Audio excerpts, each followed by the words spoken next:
Ya, mikir dulu. Oh, dia mau selingkuh nih, dia mikir dulu tuh. Akal didominankan. Kalau dia dominankan syahwat gimana tadi? Lebih parah daripada hewan.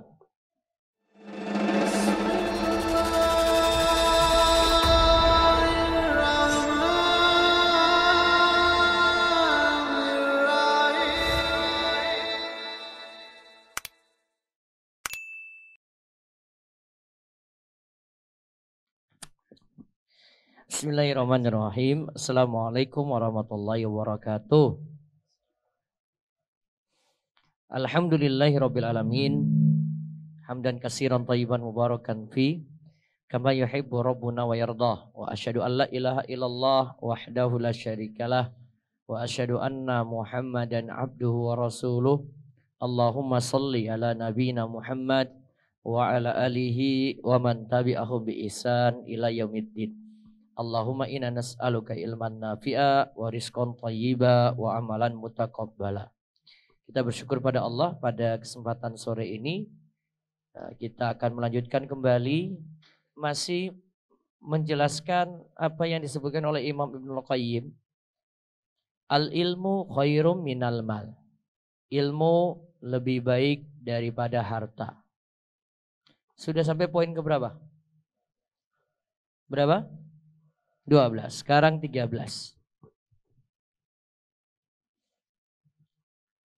Ibnu Qayyim katakan cinta ilmu dan mencari ilmu adalah asal pokok dari segala ketaatan. Cinta ilmu dan mencari ilmu adalah asal pokok dari segala ketaatan.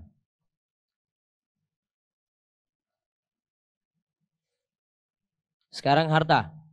Sedangkan cinta harta dan mencari harta adalah asal pokok segala kejelekan. Cinta harta dan mencari harta adalah asal pokok segala kejelekan.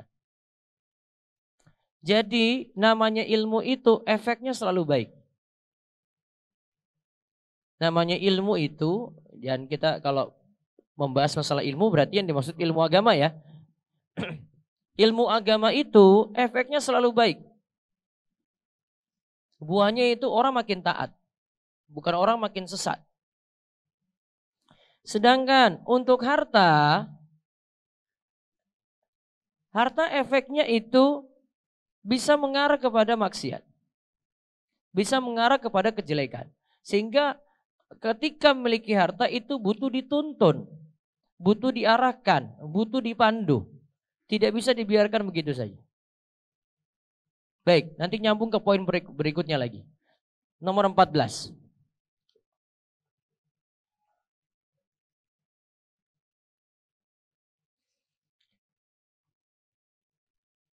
Orang kaya harta disebut kaya ketika masih memiliki harta. Orang kaya harta disebut kaya ketika masih memiliki harta.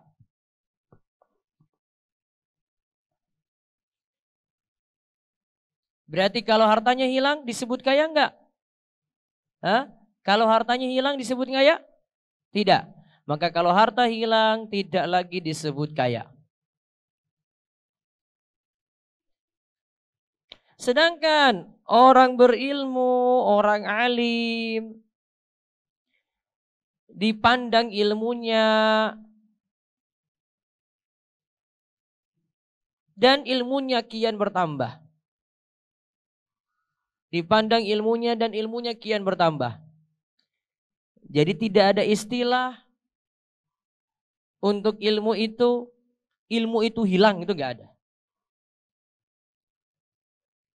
Cuma mungkin ada orang yang ilmunya dia tidak amalkan, lama-lama lupa. Ya. Ilmu tidak dia pelajari lagi, lama-lama lupa. Namun dasarnya ilmu, sifatnya ilmu itu, dasarnya adalah ilmu itu akan bertambah, bertambah, bertambah, bertambah. Orang alim ini disandarkan pada ilmu tadi, dia disebut alim. Sedangkan orang kaya itu ada hartanya dulu baru dia disebut kaya. Kalau hartanya hilang, sudah dia tidak disebut kaya lagi. Baik, sekarang yang ke-15.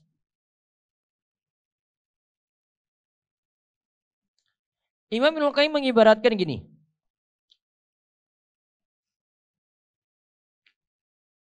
Harta itu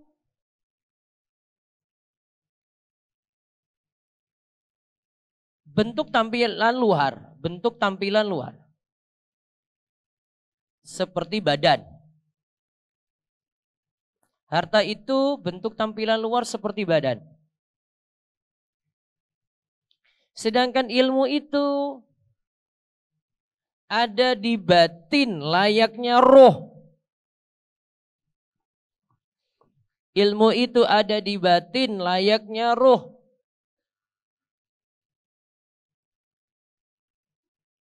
Saya ulang ya. Harta dulu. Harta itu ibaratnya apa tadi? Seperti apa? Badan. Jadi tampilan luar nampak. Tampilan luar itu tampak. Oh, dia ini orang berilmu, dia itu orang yang punya harta ini. Tampak dari luar.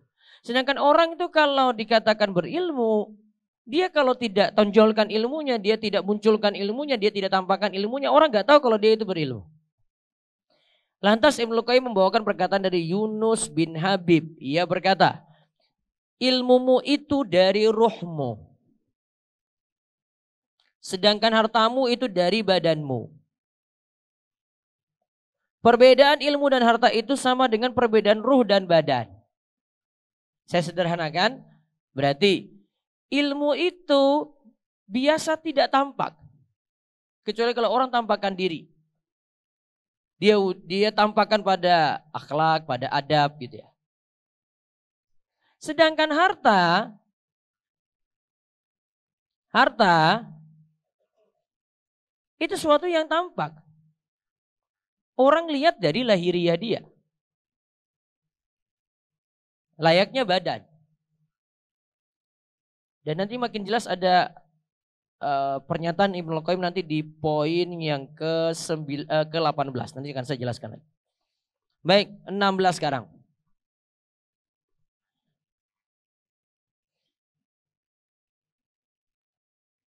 Ini kita bandingkan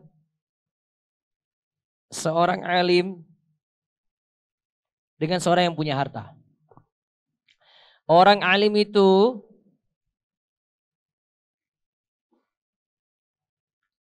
ketika sebagian ilmunya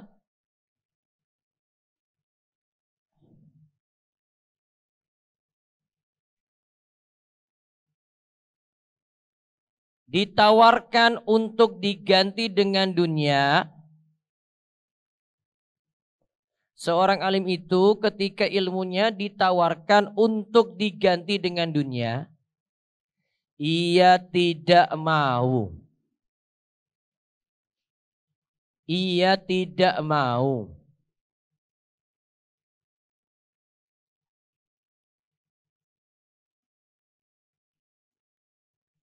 Ini ada ilmu. Ini saya punya harta ini ya. Saya minta ilmu ini sebagian saja diganti dengan harta. Orang alim itu nggak mau ilmu ini lepas digantikan dengan harta ini, nggak mau. Karena dia nganggap ilmu ini lebih berharga bagi dia daripada harta tersebut. Sekarang bandingkan dengan orang kaya. Orang kaya itu jika diminta untuk menukarkan ilmu, maaf, untuk menukarkan harta ya, untuk menukarkan harta dengan ilmu,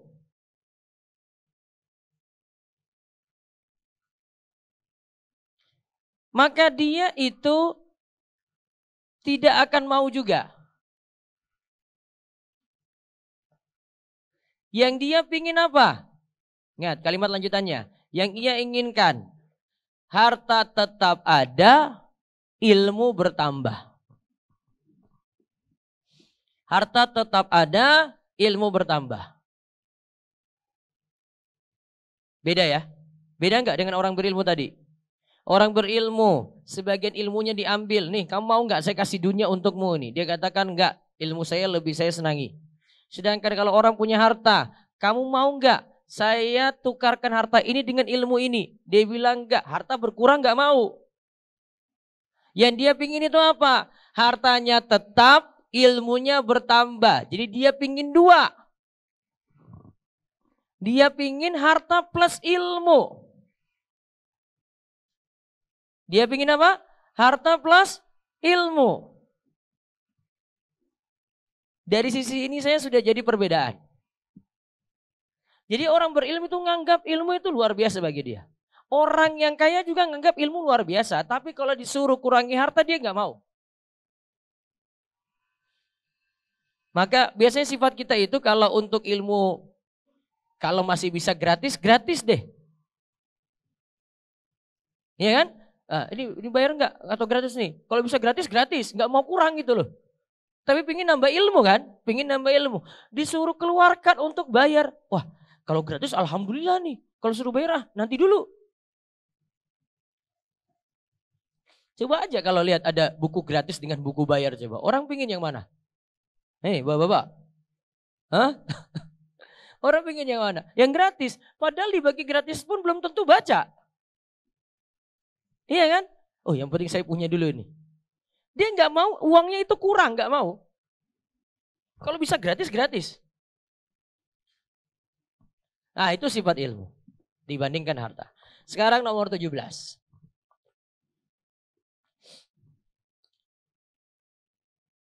Ini saya bacakan perkataan Ibnu Qayyim ini. Annama atau Allah ahadun qattun illa bil ilmi. Wa amatun may ya'sihi innama ya'sihi bil mali.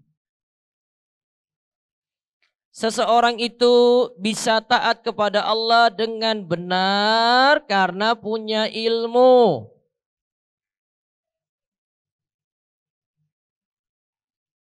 Terus, namun sebaliknya,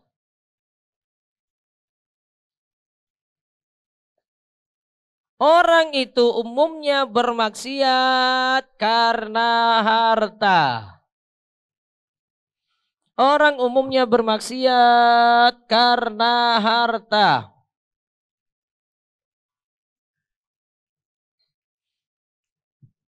Coba kita ulang ya. Orang bisa taat itu karena apa Bapak Ibu? Karena ilmu. Maka ilmu efeknya tadi seperti saya sebut. Pasti efeknya baik. Namun kalau sudah hubungannya dengan harta, maksiatnya di situ. Kalau orang coba sibuk ngurus ilmu saja, ngaji aja, dia belajar aja, insya Allah nggak ada maksiat. Tapi kalau sudah urusan duit,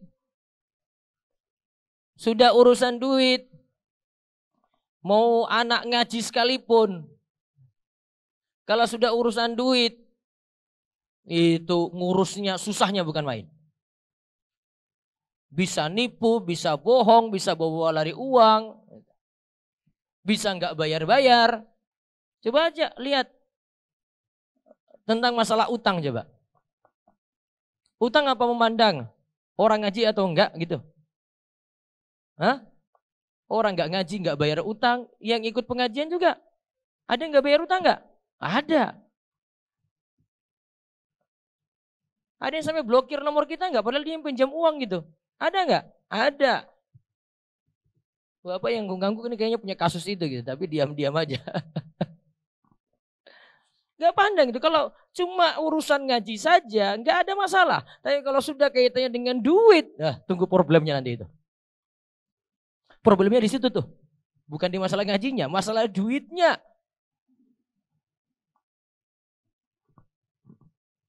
Maka orang jadi tidak amanat, orang jadi lupa utang, orang jadi ingin menipu, ingin manipulasi, ingin bohong. Itu pasti ada ujungnya itu. Ini karena urusannya dengan duit nih. Bukan karena dia itu ngajinya itu bukan. Pasti karena ada faktor lain.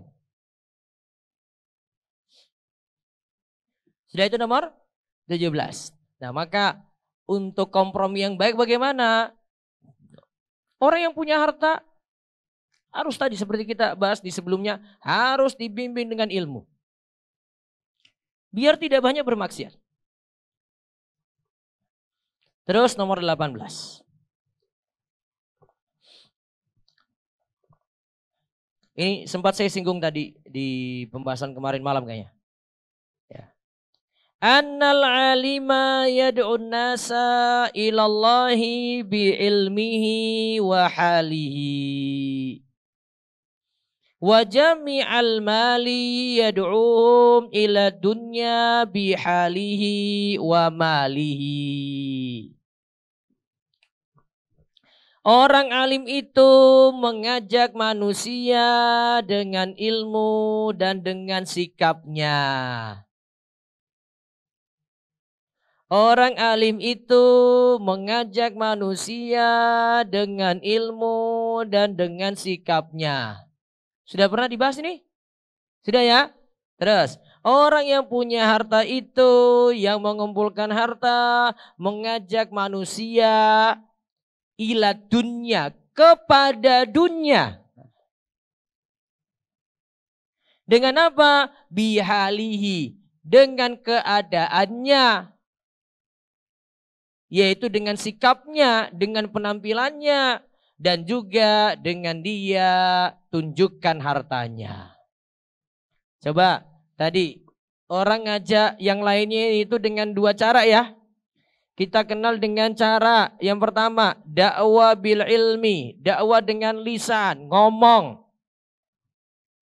Yang kedua, dakwah dengan hal, dakwah bil hal, dakwah dengan sikap, perilaku, tingkah laku, attitude, dengan adab, dengan penampilan.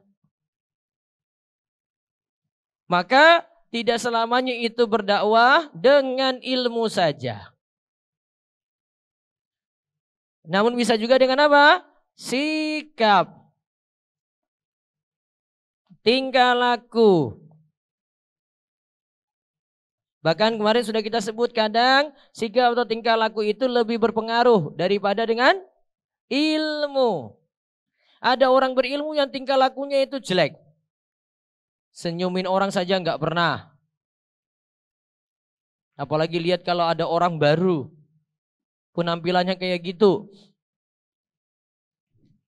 Wah, orang ini jauh dari sunnah Nabi ini. Ibu-ibu lihat yang jilbabnya biasanya, wah sudah. Pandangnya sudah lain. Bisa jadi karena sikap kita baik, ngajak dia baik-baik. Allah kasih hidayah. Kan bukan kita yang beri hidayah. Allah yang beri hidayah karena sikap kita yang baik. Kita kadang nganggap remeh kayak gini nih. Ada istri yang bisa buat suaminya yang nakalnya bukan main, itu jadi lebih baik ada. Cerita-cerita kayak gitu banyak. Bisa berubah. Kemarin cuma ya sikap aja diubah. Sebaliknya juga ada suami yang juga bisa ngajak istri, ada anak yang bisa ngajak orang tua cuma dengan sikap saja. Sama seperti ingin buat pengaruh di masyarakat cuma dengan sikap aja. Nah sedangkan harta, orang itu bisa ngajak pada dunia itu dengan dua hal. Dia berpenampilan, bisa ngajak orang pada harta tersebut, atau dia kasih harta. Ya, bisa ngajak orang pada harta tadi. Terus yang ke-19.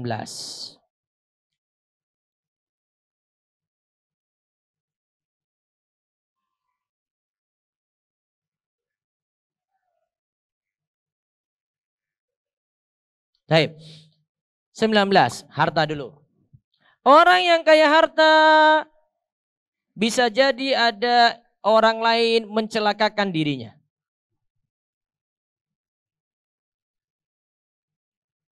Dia punya duit, dia punya harta sekian, mungkin ada orang yang bisa rampas harta tersebut sampai bisa bunuh dia.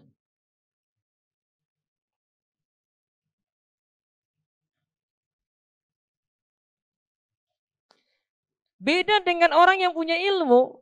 Orang yang punya ilmu nggak mungkin dicelakakan.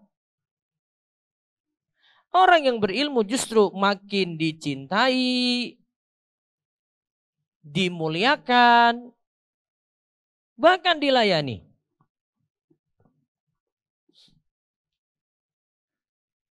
Gak ada orang itu lihat ada orang berilmu, ada ulama gitu, terus dia todong itu. Mana ilmumu? Gak ada.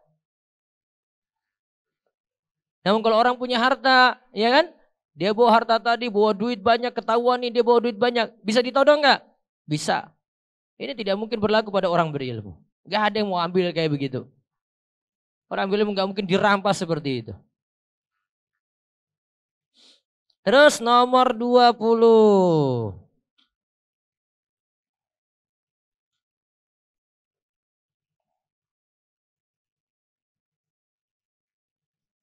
Ini istilah Ibnul Qayyim ini dahsyat sekali nomor 20 ini. Orang yang memiliki harta, dia punya dua sifat.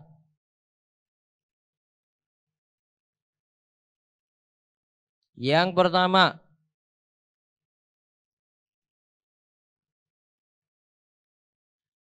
ketika mengumpulkan harta tadi, maka dia mendapatkan kenikmatan wahmiyah, kenikmatan semu. Sejatinya dia mendapatkan kenikmatan semu. Kenapa semu? Karena bisa hilang.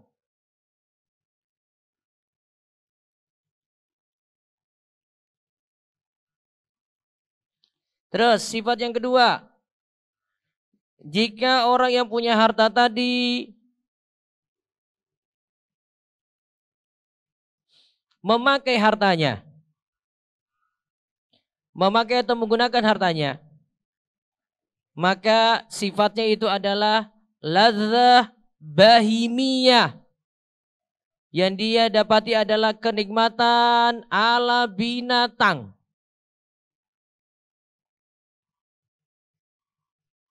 Saya ulang, ada dua tadi ya. Ketika dia kumpulkan harta itu hakikatnya itu ladzah wahmiyah. Itu kenikmatan semu. Kenapa semu? Bisa hilang. Sedangkan kalau dia pakai, dia nikmati, itu hakikatnya seperti yang hewan-hewan itu rasakan. Hewan itu kan cuma apa coba? Sapi itu di kandang itu ngapain? Hah? Bapak, pernah lihat sapi di kandang nggak? Ngapain coba? Hah? Dia tolabul ilmi di kandangnya itu? Enggak, dia nggak mikir itu. Pokoknya sudah dipenuhi kebutuhan sudah. Dia di kandang dia istirahat, nikmati lagi dia istirahat, nikmati lagi istirahat, gitu aja kerjaannya. Maka kalau orang pakai harta kayak gini tidak jauh-jauh dari bahimiyah, dari hewan ternak. Sedangkan orang yang punya ilmu itu dia dapat kenikmatan akal dan rohani. Dia dapat kenikmatan akal dan rohani seperti yang didapati oleh para malaikat. Seperti yang didapati oleh para malaikat.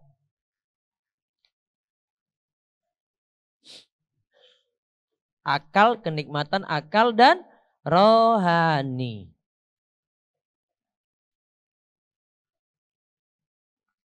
Nah, untuk melengkapi ini, Ibnul Qayyim di tempat yang lain itu katakan, ini di Miftah dari Sa'adah juga. Ini tentang masalah sifat manusia itu bisa tiga. Bisa sifatnya seperti malaikat, bisa sifatnya seperti hewan. Ya. Dia bisa sifatnya seperti malaikat, dia bisa sifatnya seperti hewan. Coba saya baca dulu kalimatnya ya. Ibnul Qayyim bilang gini, Allah menciptakan malaikat dalam keadaan berakal, tapi tidak memiliki syahwat. Allah menciptakan hewan dalam keadaan memiliki syahwat, tetapi tidak berakal. Sedangkan manusia itu dikaruniakan apa? Akal dan syahwat. Dua-duanya ya. Kita manusia dikaruniakan apa? Akal dan syahwat. Jika manusia mengunggulkan akalnya dibanding syahwatnya, maka ia lebih dari malaikat. Namun jika ia mengunggulkan syahwatnya dibanding akal, maka dia lebih dari apa? Hewan. Nah, berarti kita bagi. Sifat manusia itu apa tadi? Memiliki apa? Ayo tulis. Sifat manusia memiliki apa? Akal dan syahwat.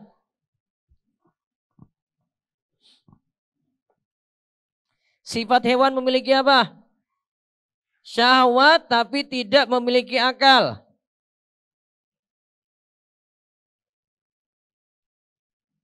Sifat malaikat apa? Sifat malaikat memiliki akal tapi tidak punya syahwat. Coba ulang. Manusia apa manusia? Akal dan syahwat. Kemudian hewan, syahwat tanpa akal. Kemudian malaikat, akal tanpa syahwat. Nah sekarang lihat Ibnu Qayyim katakan, kalau manusia lebih dominankan akal dibanding syahwatnya, maka dia lebih dari siapa? Lebih dari malaikat. Jadi apa-apa dia mikir dulu. Mau dahulukan syahwatnya. Nah, ini sudah masuk penyakit hati ini. Sudah mendahulukan syahwatnya. Dia nggak mikir dulu. Oh bahaya dia ini. Kalau dia itu kedepankan akal, mikir dulu.